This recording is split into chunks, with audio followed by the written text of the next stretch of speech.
Shalom jemaat yang terkasih di dalam Tuhan. Puji Tuhan, pagi hari ini kita akan kembali merenungkan firman Tuhan.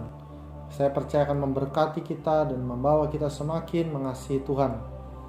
Kita masih berbicara tentang bagaimana kita mengalami multiplikasi di dalam kasih karunia Tuhan. Kejadian 6 ayat 5-8 firman Tuhan.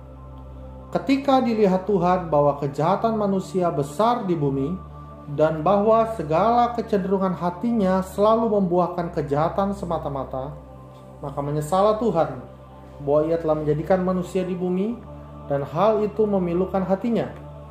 Berfirmanlah Tuhan, aku akan menghapuskan manusia yang telah kuciptakan itu dari muka bumi, baik manusia maupun hewan-hewan dan binatang-binatang melata dan burung-burung di udara, sebab aku menyesal bahwa aku telah menjadikan mereka.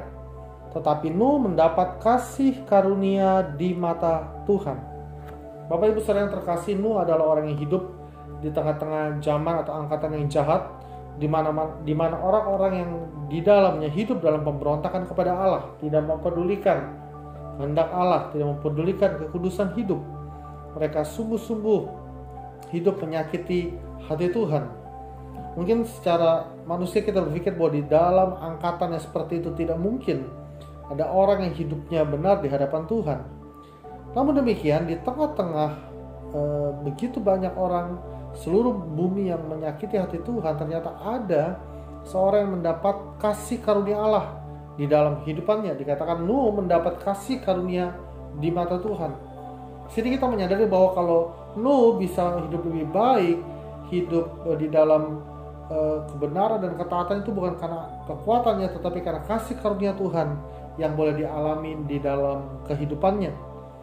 Kita harus belajar dari itu bagaimana hidup di tengah-tengah dunia yang semakin berdosa dan semakin melawan Tuhan, tetapi tetap hidup dalam kasih karunia dan kemurahan Tuhan. Ini sesuatu yang luar biasa, yang bisa kita teladani, yang bisa kita tiru di dalam kehidupan kita. Kita melihat ada 3 hal dari kehidupan Nuh yang kita bisa pelajari. Yang pertama, seorang yang mengalami kasih karunia Tuhan, yang pertama hidupnya berdiri dan berjalan dalam ketaatan kepada Allah di tengah dunia yang semakin berdosa. Kiri kanan kita mungkin berdosa, mereka tidak mempedulikan Tuhan, tidak memedulikan firman-Nya, perintah-perintahnya. Tapi kita memiliki cara hidup yang berbeda, kita berdiri dan berjalan dalam ketaatan. Mungkin orang anggap kita aneh, tetapi orang yang menerima kasih karunia dia sudah mengerti bahwa hidupnya harus menjadi berbeda. Hidupnya harus berdiri di dalam ketaatan, berjalan dalam ketaatan, hari lepas hari di dalam Tuhan. Yang kedua, seorang yang menerima atau mengalami kasih karunia Tuhan di dalam hidupnya harus memiliki kehidupan yang karib dengan Tuhan dan menangkap kehendak Tuhan. Dia pasti hidupnya karib dengan Tuhan dan menangkap kehendak Tuhan. Di tengah-tengah orang-orang tidak peduli dengan apa yang Tuhan mau di dalam hidupnya, seorang yang mengalami kasih karunia Tuhan, dia mau berhubungan dengan Tuhan dan peduli apa yang Tuhan mau, bukan peduli tentang perasaan Tuhan yang Tuhan alami di tengah-tengah dunia yang berdosa ini. Nuh menangkap isi hati Tuhan, Nuh menangkap rencana Tuhan yang besar. Bahkan dia coba men-sharingkan rencana Tuhan ini, memperingatkan orang-orang lain akan apa yang Tuhan mau lakukan, walaupun memang tidak diresponi oleh orang-orang pada saat itu. Tapi karena hubungan yang karib dengan Tuhan, dia bisa mengerti dan menangkap kehendak Tuhan di dalam hidupnya. Ini yang harus kita alami dalam kehidupan kita. Di dalam kasih karunia Tuhan, kita bisa mengalami hubungan yang karib dengan Tuhan.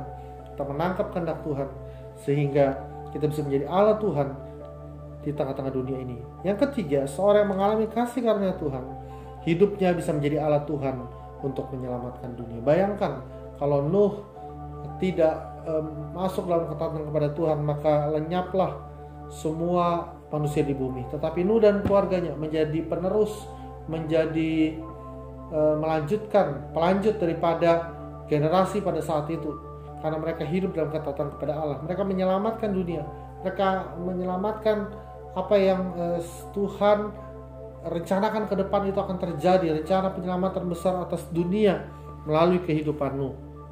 Bapak Ibu Saudara terkasih dalam Tuhan, sadarilah bahwa kita adalah orang yang berbeda dari dunia ini karena kita sudah menerima kasih karunia Allah dalam hidup kita. Mari kita hidup di dalam anugerah Tuhan. Mari kita terus makin berlimpah dari kasih karunia demi kasih karunia di dalam hidup kita.